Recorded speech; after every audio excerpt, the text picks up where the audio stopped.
Well, hello. Thank you very much for having me on again. I'm certainly enjoying this series, and it's always a pleasure to be here with you. And as we're getting ready, as you mentioned, to talk about the sinlessness of Mary. And as I mentioned last week, the reason we wanted to start by refuting the Roman Catholic belief that Mary is prefigured in the Ark of the New Covenant was because the firm belief held by Roman Catholics that the Ark of the Covenant prefigured Mary is the basis that they use for these other doctrines about the Assumption of Mary, her perpetual virginity, and her sinlessness.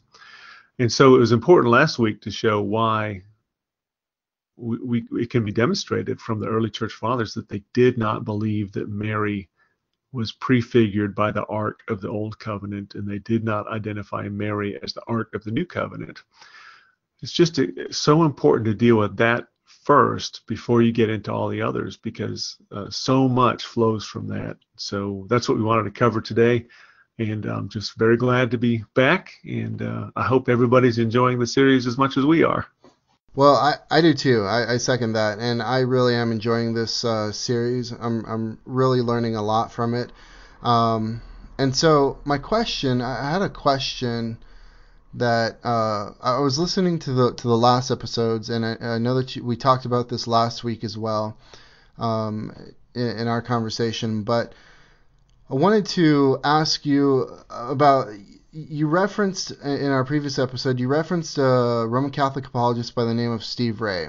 And Steve Ray, you said something about him having an article in which he cites historians, not historians, but he cites historical figures in support of the views of the Roman Catholic position. And I know that, Rome tries to position itself as the historical church and likes to make the claim that we can't go past the 16th century. But you're showing that that's not the case. That we can take our faith all the way back to the early church fathers. And so my question is, when Steve Ray or guys like Steve Ray, who are Roman Catholic apologists, are they cherry picking the stuff that they want to show? Are they? It seems to me like they are, in some sense, historical revisionists, because they're trying to cite church fathers who they would say would agree with their position, and clearly, what you've shown is that they don't agree with their position. So I'm just wondering if there's maybe some historical revisionism going on, or if there's some cherry picking, and if you could go ahead and comment on that. Well, as I mentioned last week, that people like Scott Hahn and Steve Ray know very well that they don't have the evidence they need from the first 3 centuries to show that the early church believed that Mary was the Ark of the New Covenant and that she was prefigured by the Ark of the Old Covenant. And so they have to rely on very, very sketchy sources if they want to show evidence before Nicaea, the Council of Nicaea in 325. They have to use very, very questionable and dubious sources in order to prove it. And so what I thought would be worthwhile before we get into Mary's sinlessness, because it has everything to do with her identification as the Ark, was to revisit some of the evidence that is used by Roman Catholics to prove that Mary was believed by the early church to be prefigured by the Ark of the Old Covenant. And as I mentioned last week, you have church father after church father after church father.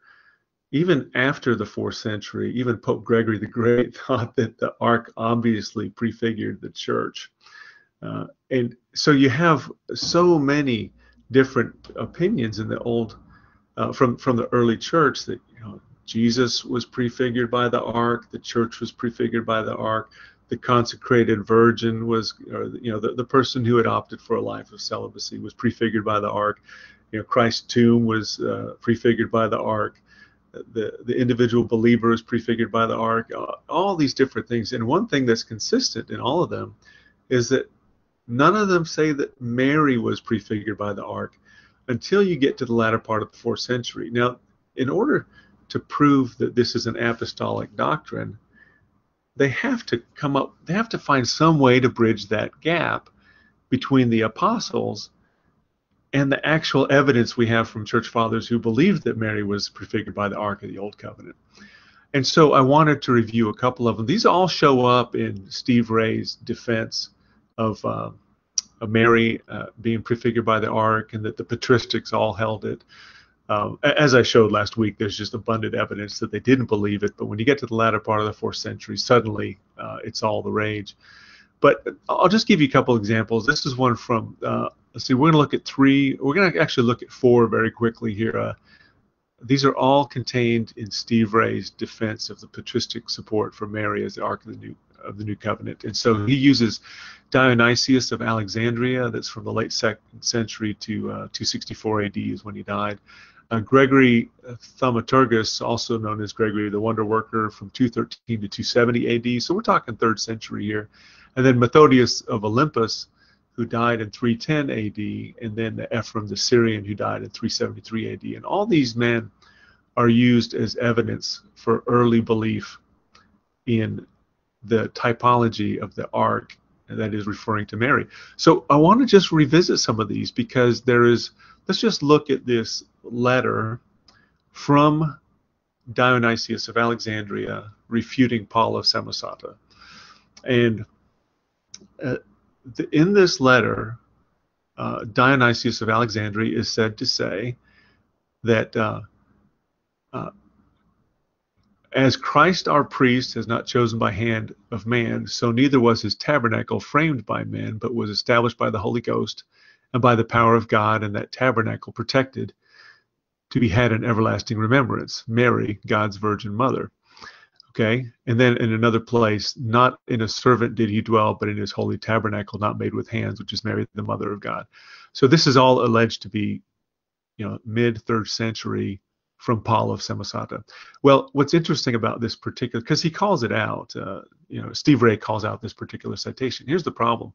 For the first problem is that in this letter, Mary is not identified as the ark, but as the tabernacle. Both times she's identified as the tabernacle. But what's worse is that this is considered to be a forgery. Okay? Cardinal Newman was this famous Anglican bishop that converted to Roman Catholicism, and he became a great apologist for Roman Catholicism and eventually made it as a cardinal in the papal court.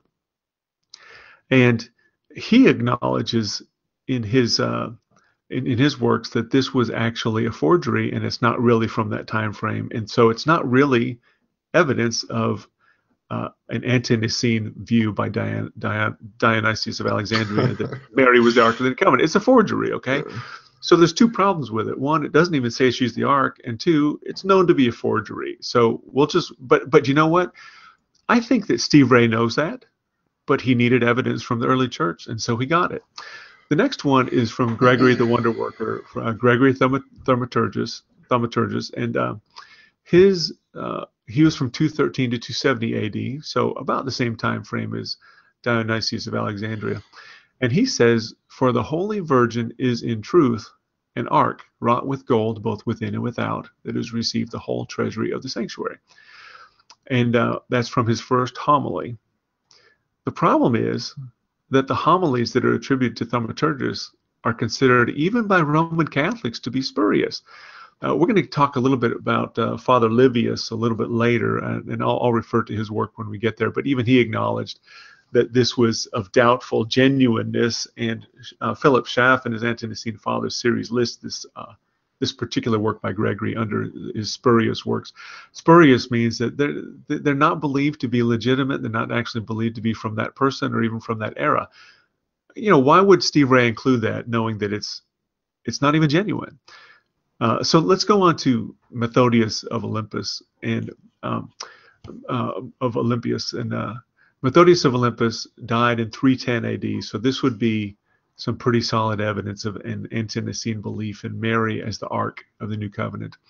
And he says, "For if to the Ark, which was the image and type of thy sanctity, such honor was paid of God, that to no one but the priestly order was the access to open it, or ingress allowed to behold it, the veil separating it off and keeping the vestibule as that of a queen, what sort of veneration is due to thee from us, who are of creation the least, to thee who art indeed a queen. Okay, so this is Methodius Olympus, oration concerning Simeon and Anna, chapter 5. Well, the problem here is that Methodius's oration is so heavily and hopelessly compromised that it can't be trusted. And even scholars recognize that you can't use him to justify these Roman Catholic beliefs because the document is corrupted beyond any realistic guarantee of ante-Nicene authenticity. Now, what's interesting about this, and I would encourage our listeners to go check it out, that is from the oration concerning Simeon and Anna, chapter 5, where he goes off on this huge tangent about Mary being this ark, and she's the queen, and just as the ark was venerated and can't be looked into, should be venerated and cannot be looked into. But the problem is, in chapter 1, that is the part of this that is not considered to be compromised, he actually identifies Jesus as the ark of the new covenant. He says, no second time is an Uzzah invisibly punished for daring to touch what may not be touched. For God himself invites us, and who will stand hesitating with fear? He says, come unto me, all ye that labor and are heavy laden, who then will not run to him? This is Methodius of Olympus quoting Christ and seeing him as the manifestation of the ark, whereas the original ark could not be touched, Christ himself can be, and that's the difference.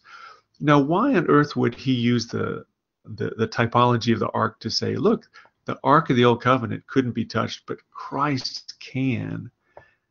And then later on in chapter 5 say the ark of the covenant could not be touched, and therefore Mary cannot.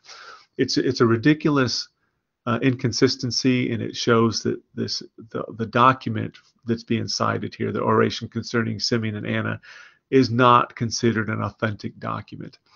And then the final one is also cited by Ray as Ephraim the Syrian. And I want to read this to you without the editorial notes, and then I want to read it to you with their editorial additions, just to show how hard they have to try to make there be some evidence that the early church believed that Mary was the Ark of the New Covenant. So I'm going to read it to you without the editorial notes. The rib that was drawn out of Adam, the wicked one drew out the heart of Adam. There arose from the rib a hidden power which cut off Satan as Dagon. For in that ark a book was hidden that cried and proclaimed the conqueror.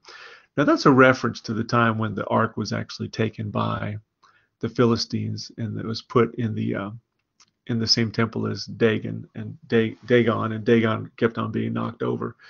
But there's no reference in here of Mary, and there's no reference in here about this being a type of Mary. And yet what happens is you have this citation where it says there arose from the rib. They have to put in parentheses, that is, Mary. So there arose from the rib, Mary, a hidden power which cut off Satan as Dagon. For in that ark, Mary again, a book was hidden that cried and proclaimed the conqueror. You know, all that Ephraim was doing was talking about inside the ark was a document that actually foretold Christ crushing the serpent's head. And this is so interesting. That's a reference to Genesis 3:15. Mm-hmm. Even Pope John Paul II acknowledged that is a reference to Christ and not to Mary. That's right. From John Paul II's General Audience, January 24, 1996, paragraph 3. So here you have Steve Ray, and actually he's quoting from Father Livius again, who's saying that, okay, this quote from Ephraim the Syrian, it's got to be a reference to Mary. And so they have to actually pencil it in. And it's actually a reference to the book of the law that proclaims that Christ would come and crush the serpent's head, the seed of the woman. and that John Paul II acknowledges, yeah, Genesis 3:15 prophesies Jesus. It's not a reference to Mary. So, I mean, it's like they're stretching it constantly to the breaking point. But the problem is that all we have to do is actually read what Ephraim said when he talked about the typology of the ark. He said, this is from Ephraim on Exodus chapter 37. He says, and Bezaleel made an ark of undecaying wood, a type of the body of Emmanuel, which is incorruptible and not soiled by sin. So here's Ephraim the Syrian, when he's actually talking about the typology of the ark and doesn't have to be edited by the Roman Catholic apologist. He says that the ark is a type of Christ, So that's just one thing after another. And I want to add one more thing here because Steve Ray also added a note in there about Hesius, and it's Hesychius, and it's Hesius of Jerusalem. And he says, hey, he said that Mary was a type of the ark. I mean, the ark was a type of Mary.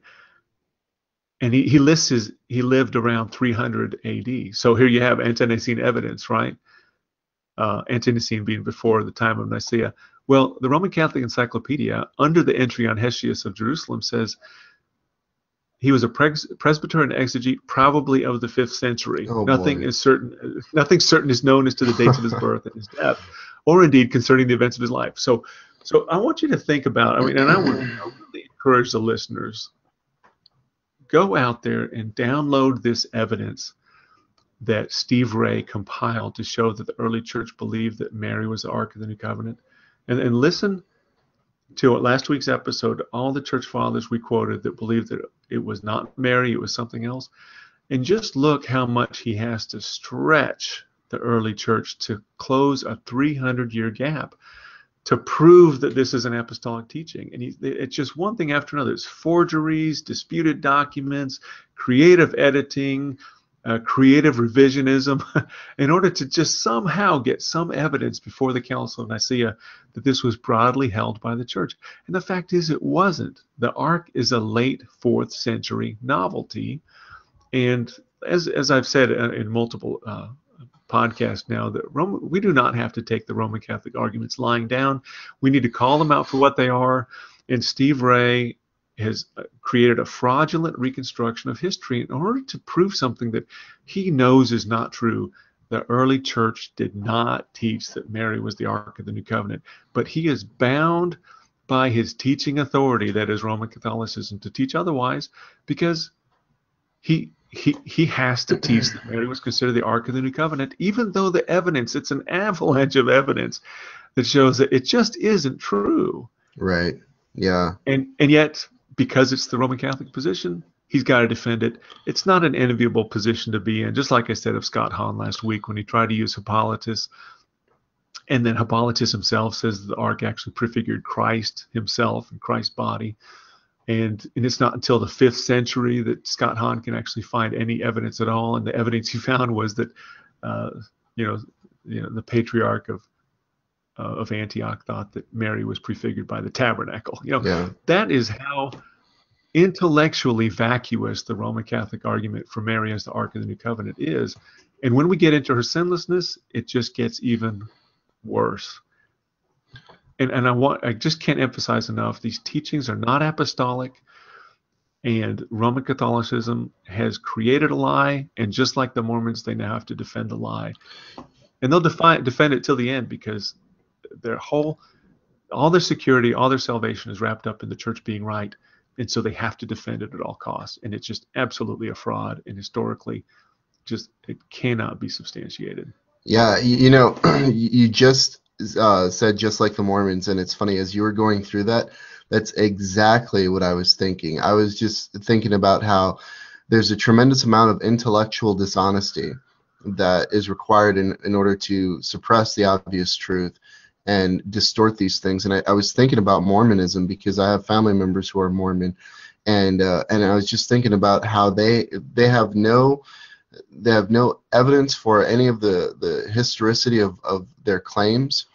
And they talk about cities like Jershaw, Bountiful, Manti, Zarahemla that were great civilizations in the Americas, and they have to grasp at straws to try to substantiate their claims, and they have to rewrite history, and they've been shown to be wrong multiple times.